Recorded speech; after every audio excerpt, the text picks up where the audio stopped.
Şömine seçiminde ısı odası ve izolasyonun önemi. Isı odası, şöminenin arkasında veya yanında bulunan bir alandır.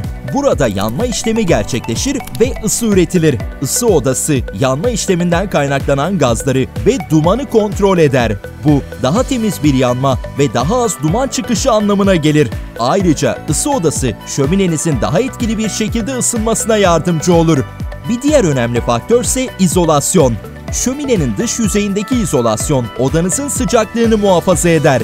Bu, daha az enerji tüketimi anlamına gelir ve tasarruf sağlar. Sonuç olarak daha verimli bir ısınma, temiz bir yanma ve enerji tasarrufu için doğru şömine tercihi yapmaya özen gösterilmelidir.